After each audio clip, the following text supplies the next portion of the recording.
News నా పేరు ప్రియా. ముందుగా వార్తలోని హెడ్లైన్స్.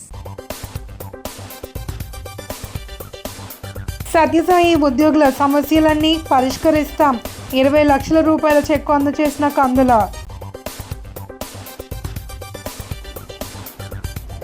ప్రభుత్వం స్పందించకపోవడం దారుణం. అంజలి ఆత్మహత్య యత్నంపై మహిళా నేతలు. కూటమి ప్రభుత్వంతోనే మహిళల ఆర్థిక అభివృద్ధి. 25 మంది మహిళలకు ఎలక్ట్రికల్ బైక్లు పంపిణీ. ఏప్రిల్ 4న అమరావతి చిత్రకళా వీధి ప్రదర్శన. కమిషన్ చైర్పర్సన్ తేజస్వి పొడపాటి వెల్లడి.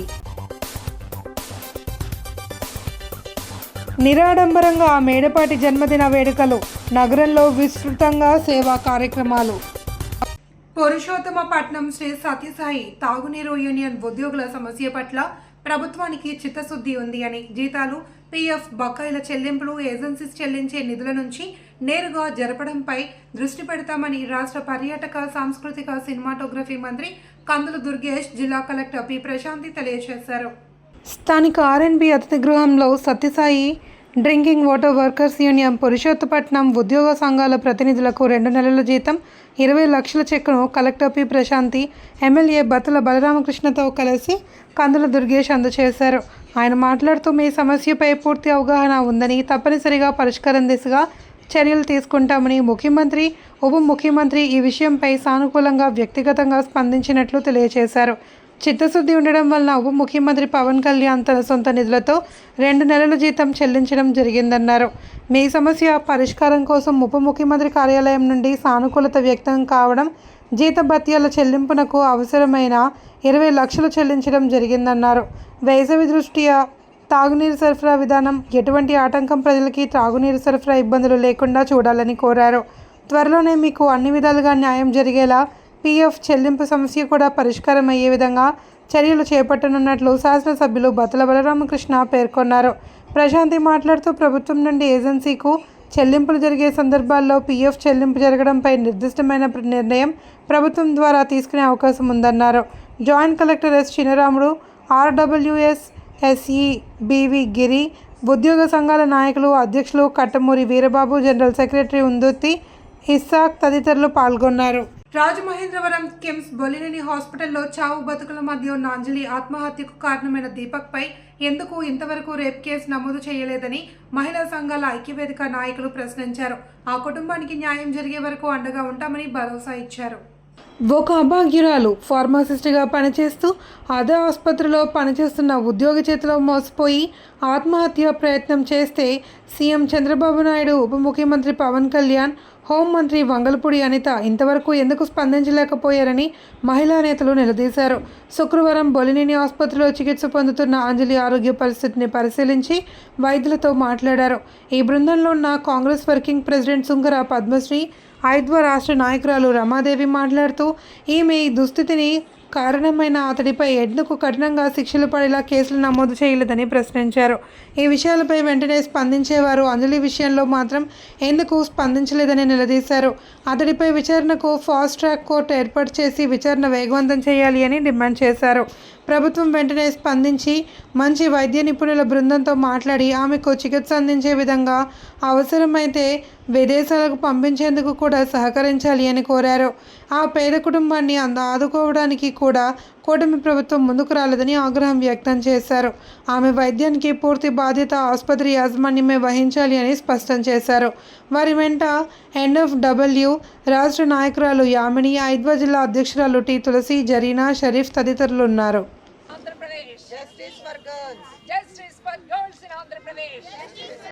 ఎవరుంటున్నారు ఈ అమ్మాయి ఉన్న దగ్గర? అతనికి సంబంధించినటువంటి ఆఫీసు మరొక ప్లాట్ వేకెంట్గా ఉంటుంది. ఇంకో ప్లాట్లో 2 అమ్మాయిలు, ఈ అమ్మాయి 3 కలిసి ఉంటున్నారు. ఈ అమ్మాయిని హాస్టల్లో ఉండేటటువంటి అమ్మాయిని నచ్చజెప్పి ఒప్పించి తల్లిదండ్రులతో కూడా సంబంధాలు పెట్టుకొని నేను గొప్పవాడిని అని చెప్పేసి ప్రిటెండ్ చేస్తూ ఆ పిల్ల జీవితాన్ని బలి తీసుకున్నటువంటి అతను, సాక్ష్యాల్ని రూపుమాపడానికి ప్రయత్నం చేసినటువంటి అతని మీద బెయిలబుల్ సెక్షన్స్, నాన్ బెయిలబుల్ పెట్టినా కూడా సీరియస్గా పెట్టలేదని చెప్పేసి మేము భావిస్తూ ఉన్నాం. రేప్ కేసు తక్షణం సెక్షన్ 63 BNS కింద పెట్టాల్సినటువంటి అవసరం ఉందని చెప్పేసి మేము అడుగుతూ ఉన్నాం. అంతేకాదు రాష్ట్ర ప్రభుత్వం తక్షణం స్పందించాలా, ముఖ్యమంత్రి స్పందించాలా. చాలా చాలా చిన్న విషయాల మీద కూడా ఆయన ట్వీట్ చేస్తుంటారు. టూరిజం మీద ట్వీట్ చేయడానికి ఆయనకి తీరికుంది తప్ప ఒక ఆడపిల్ల బలవుతుంటే ఆయనకి ట్వీట్ చేయడానికి తీరిక దొరకలేదా అని చెప్పేసి మేము అడుగుతున్నాం. హోమ్ మినిస్టర్ గారు సందర్శించాలా, ఆమె నోటికి కూడా తాళం వేసిందా ఈ ప్రభుత్వం అని చెప్పేసి అడుగుతున్నాం. రోజులుగా ఇక్కడ హాస్పిటల్ బయట పడిగాపులు పడుతూ ఏం చేయాలో అర్థం కాక నా బిడ్డని బ్రతికించండి అని చెప్పి ఆ అమ్మాయికి చెందినటువంటి మేనత్తలు కానీ కుటుంబ సభ్యులందరూ కూడా హృదయ విరాధారకంగా ఏడుస్తున్నా కూడా ఇప్పటివరకు మీకు తీరికలేదా? ఏం ముఖ్యమంత్రి గారు ఎందుకు 100 కిలోమీటర్ల దూరంలో పాయకరావుపేట నియోజకవర్గం మన రాష్ట్ర హోంమంత్రి. దౌర్భాగ్యం ఏంటంటే విజయవాడ నుంచి మేము ఇక్కడికి రాగలిగాం. 23వ తారీఖున ఆడబిడ్డ ఈ ప్రాణాలు తీసుకునే పరిస్థితికి వస్తే 24వ తారీఖున చాలా బ్రహ్మాండంగా పుట్టినరోజుల వేడుకలు జరుపుకుంది. కానీ ఇప్పటి వరకు కూడా ఆడబిడ్డని చూడటానికి ఆమెకు తీరికలేదు. మీరు అధికారంలోకి రాకముందు ఎక్కడ పడితే అక్కడ ఏ చిన్న ఇన్సిడెంట్ జరిగినా కానీ మాతో పాటు కలిసి వచ్చారుగా రోడ్డు మీదకి. ఇప్పుడు ఏమైపోయింది? అధికారంలోకి వచ్చిన తర్వాత మహిళా హోంమంత్రి కాబట్టి మీ నోరు కూడా నొక్కేశారా? పవన్ కళ్యాణ్ గారు వార్నింగ్లు ఇచ్చాడు కదా మీకు. అందుకని భయపడి ఈ రోజున ఏ ఆడబిడ్డకి కష్టం వచ్చినా కూడా మాట్లాడలేని పరిస్థితుల్లో, చేతగాని పరిస్థితుల్లో మీరున్నారా? మేము అండగా ఉంటాం. మహిళల ఆర్థికాభివృద్ధి కూటమి ప్రభుత్వంతోనే సాధ్యమని రాజమహేంద్రవరం సిటీ ఎమ్మెల్యే ఆదిరెడ్డి శ్రీనివాస్ అన్నారు. నగరపాలక సంస్థ కార్యాలయం ఆవరణలో స్వయం సహాయక సంఘం సభ్యులు 25 మంది మహిళలకు ఎలక్ట్రికల్ బైక్లను శుక్రవారం పంపిణీ చేశారు. అనంతరం ఎమ్మెల్యే ఆదిరెడ్డి శ్రీనివాస్, కమిషనర్ కేతన్ గార్గ్ మాట్లాడుతూ స్వయం సహాయక సభ్యుల కుటుంబ సభ్యుల జీవనోపాధి మెరుగు కోసం మెప్మా ద్వారా ర్యాపిడో భాగస్వామ్యంతో వివిధ బ్యాంకుల ద్వారా రుణాల సదుపాయంతో వీటిని పంపిణీ చేయడం జరుగుతుందన్నారు. ఈ కార్యక్రమాన్ని కూటమి ప్రభుత్వం పైలట్ ప్రాజెక్టుగా రాష్ట్రంలో విశాఖపట్నంలో 400, విజయవాడలో 400, నెల్లూరుకు 50, గుంటూరుకు 50, కర్నూలు, తిరుపతి, కాకినాడ, రాజమండ్రి పట్టణాలకు 25 చొప్పున మొత్తం 1000 మందికి ఈ ఎలక్ట్రికల్ బైక్లను పంపిణీ చేయడం జరిగిందన్నారు. మహిళా సాధికారత వారి స్వయం ఉపాధి, జీవనోపాధి కోసం రాష్ట్ర ప్రభుత్వం అధిక ప్రాధాన్యత ఇస్తోందన్నారు. కూటమి ప్రభుత్వం డ్వాక్రా సంఘాల ప్రోత్సాహం ఇస్తోంది అని, ఇచ్చిన ఎన్నికల హామీలను నెరవేరుస్తుందన్నారు. దీనిలో భాగంగానే 3 ఉచిత గ్యాస్ సిలిండర్ల పథకంలో భాగంగా గత ఏడాది దీపావళి నుంచే ప్రారంభించి ఓ గ్యాస్ సిలిండర్ను కూడా అందించడం జరిగిందని గుర్తు చేశారు. మహిళల భద్రతకు ఇప్పటికే ప్రభుత్వం శక్తి యాప్ను అందుబాటులోకి తీసుకొచ్చిందన్నారు. మహిళా రైడర్లు SOS శక్తి యాప్లను సద్వినియోగం చేసుకోవాలి అని సూచించారు. ఈ కార్యక్రమంలో తెలుగుదేశం పార్టీ నాయకులు, నగరపాలక సంస్థ అధికారులు, సిబ్బంది తదితరులు పాల్గొన్నారు. ఆంధ్రప్రదేశ్ రాష్ట్రంలో కళలకి కానాచి అయిన రాజమహేంద్రవరం నగరంలోని లాలా చెరువు రహదారి మార్గంలో అమరావతి చిత్రకళా వీధి ప్రదర్శన భారీ ఎత్తున ఏర్పాట్లు చేస్తున్నట్లు ఆంధ్రప్రదేశ్ రాష్ట్ర సృజనాత్మకత, సంస్కృతి, creativity and culture commission chairperson Tejaswi Podapati తెలియజేశారు. స్థానిక సబ్ కలెక్టర్ కార్యాలయం సమావేశ మందిరంలో అమరావతి చిత్రకళ వీధి ప్రదర్శన గోడపాత్రిని కల్చర్ డైరెక్టర్ ఎం మల్లికార్జునరావుతో కలిసి ఆవిష్కరించారు. ఈ సందర్భంగా తేజస్వి మాట్లాడుతూ ఆంధ్రప్రదేశ్ రాష్ట్రంలో కళలకి తిరిగి పూర్వ వైభవం తీసుకుని రావడంలో ప్రముఖ కళాకారులు ప్రదర్శనలు పెద్ద ఎత్తున ఏర్పాటు చేసినట్లు తెలిపారు. ముఖ్యమంత్రి నారా చంద్రబాబు నాయుడు, రాష్ట్ర పర్యాటక, సాంస్కృతిక, సినిమాటోగ్రఫీ శాఖ మంత్రి కందుల దుర్గేష్ ముందు తాను చైర్పర్సన్గా బాధ్యతలు స్వీకరించిన తరువాత ఈ ప్రతిపాదనలు వివరించడం జరిగిందన్నారు. దేశవ్యాప్తంగా వివిధ రాష్ట్రాలలో ప్రదర్శిస్తున్న వివిధ కళా ప్రదర్శనలను అధ్యయనం చేసినట్లు తెలిపారు. గత 2 దశాబ్దాల కర్ణాటక రాష్ట్రంలో చిత్రకళా ప్రదర్శనలకు దేశంలోని అన్ని ప్రాంతాల నుంచి రావడం జరిగిందన్నారు. అదేవిధంగా రాష్ట్రంలో కూడా వివిధ సాంస్కృతిక కళా రీతులలో కూడిన వివిధ ప్రదర్శనల మేలి కలయికతో ప్రదర్శన నిర్వహించనున్నట్లు తెలిపారు. ఏప్రిల్ 4వ తేదీ శుక్రవారం లాలా చెరువు రహదారి మార్గంలో అమరావతి చిత్రకళా వీధి ప్రదర్శనను పెద్ద ఎత్తున నిర్వహిస్తున్నట్లు తెలిపారు. ఈ కార్యక్రమంలో పాల్గొనడానికి 500 మందికి పైగా పేర్లు నమోదు చేసుకున్నట్లు తెలిపారు. ఈ కార్యక్రమం నిర్వహణ ద్వారా వచ్చే నిధులతో రాజమండ్రి దామెర్ల రామారావు ఆర్ట్ గ్యాలరీని అభివృద్ధి చేయనున్నట్లు వాళ్ళు తెలిపారు. ఒక కల్చరల్ హబ్గా దేశం మొత్తంలో మేము విస్తారంగా ప్రచారం చేసేందుకు ఇది ఒక మొదటి ప్రయత్నంగా మేము తెలియజేస్తూ కళా ప్రేమికులందరూ కూడా ఇది ఒక గొప్ప అవకాశం అండి. మీకు అక్కడ స్కల్ప్చర్స్ కానివ్వండి, హ్యాండీక్రాఫ్ట్స్ కానివ్వండి, కలంకారీ, మన కొండపల్లి, ఏటికొప్పాక, అదేవిధంగా సవరా పెయింటింగ్స్, ఇలాగ అనేక రకాలుగా మన రాష్ట్రంలో పుట్టిన ఆర్ట్స్ అన్నిటినీ మీరు తిలకించే ఒక గొప్ప అవకాశం, మన సంస్కృతి సంప్రదాయాలు మన కళల్ని సెలబ్రేట్ చేసుకునే ఒక గొప్ప అవకాశం. కాబట్టి ప్రతి ఒక్కళ్ళు రావాలి. అదేవిధంగా దీన్ని మన ఉప ముఖ్యమంత్రి వర్యులు పవన్ కళ్యాణ్ గారి దృష్టికి తీసుకెళ్ళాం. వారు కూడా దీన్ని అభినందిస్తూ దీనికి ప్రోత్సాహాన్ని ఇస్తూ తప్పక వారు కూడా ఇందులో భాగస్వాములు అవుతానని, ఆ రోజు వస్తానని కూడా తెలియజేయడం జరిగింది. ఇది చాలా ఆనందదాయకమైన విషయం. వారితో పాటుగా మన డిప్యూటీ స్పీకర్ కనుమూరి రఘురామకృష్ణంరాజు గారు కూడా వస్తానని తెలియజేయడం జరిగింది.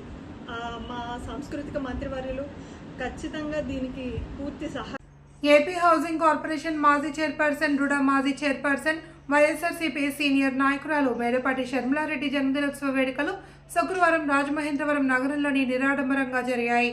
ఎంఎస్ఆర్ ఫాలోవర్స్ ఆధ్వర్యంలో విస్తృతంగా సేవా కార్యక్రమాలను నిర్వహించారు.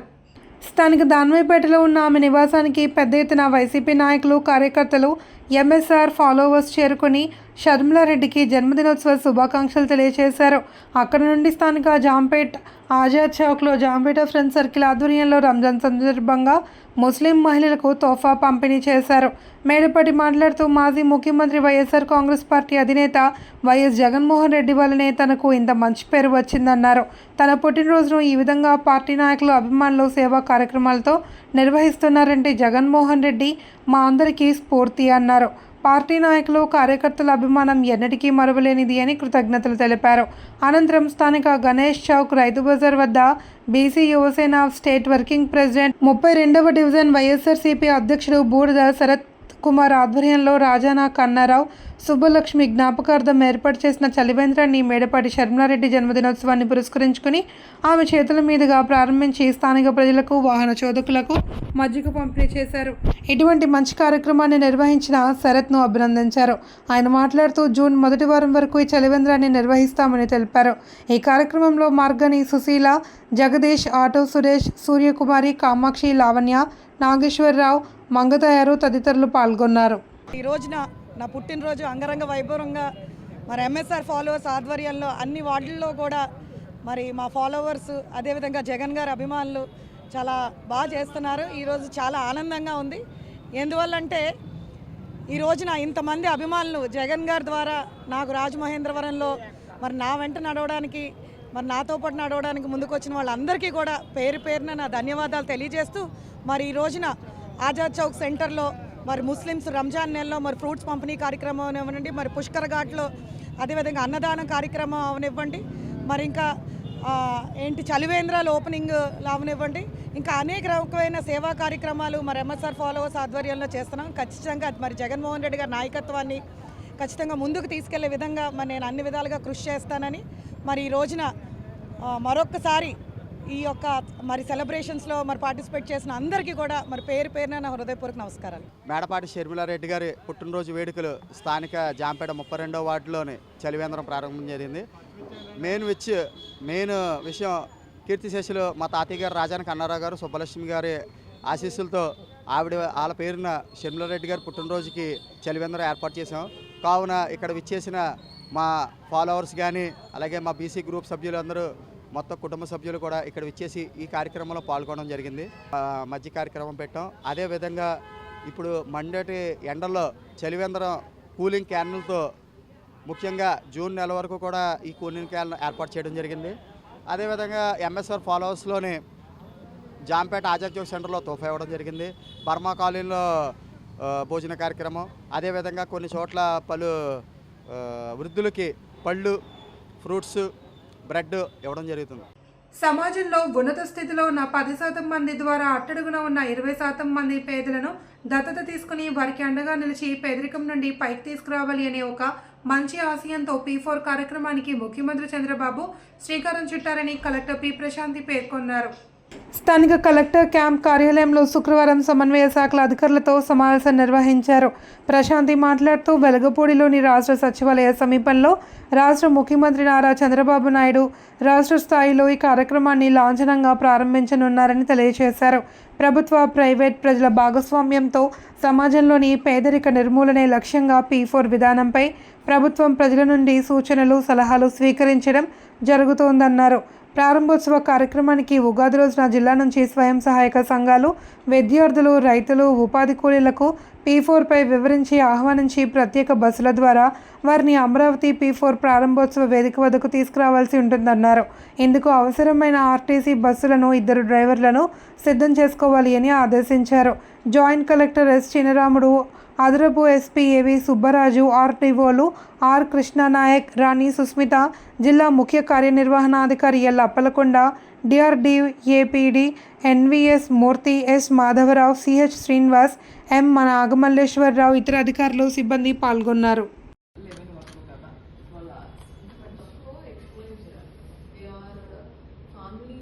భారత ప్రజాస్వామ్యానికి, రాజ్యాంగానికి ప్రపంచంలోనే అతిపెద్ద గౌరవం ఉందని, అలాంటి లౌకిక రాజ్యాంగాన్ని మార్చితే బీజేపీకి పుట్టగతులు ఉండవని సిపిఐ జిల్లా కార్యదర్శి తాటిపాక మధు హెచ్చరించారు.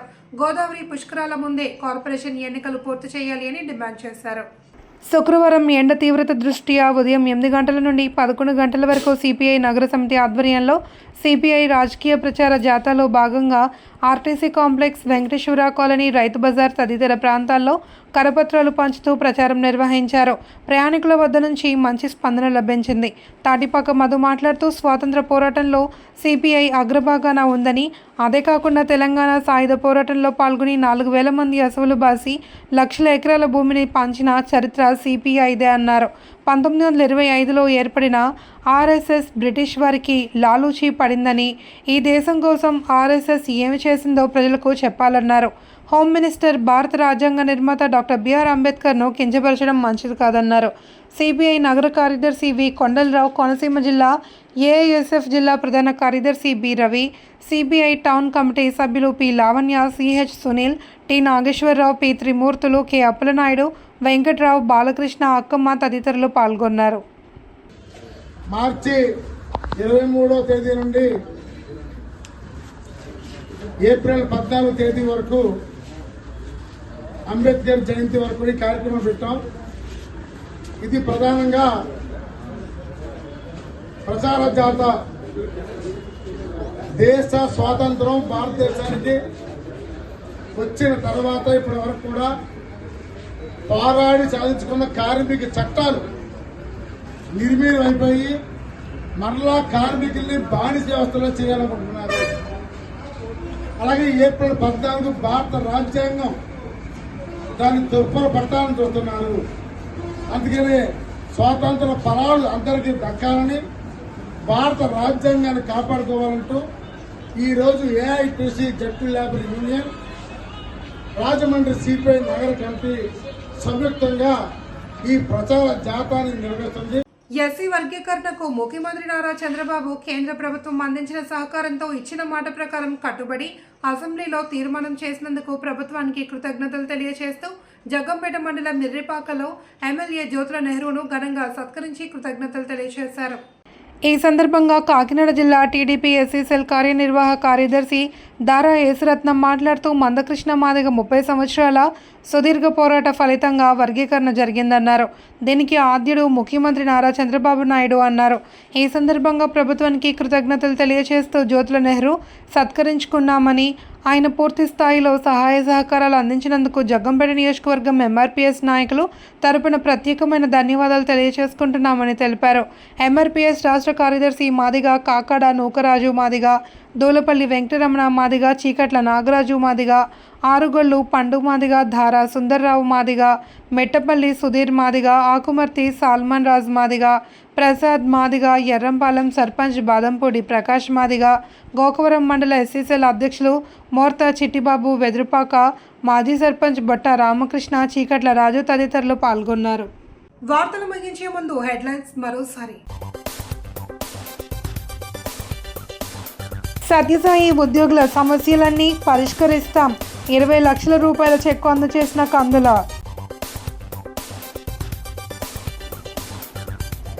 ప్రభుత్వం స్పందించకపోవడం దారుణం, అంజలి ఆత్మహత్య యత్నంపై మహిళా నేతలు.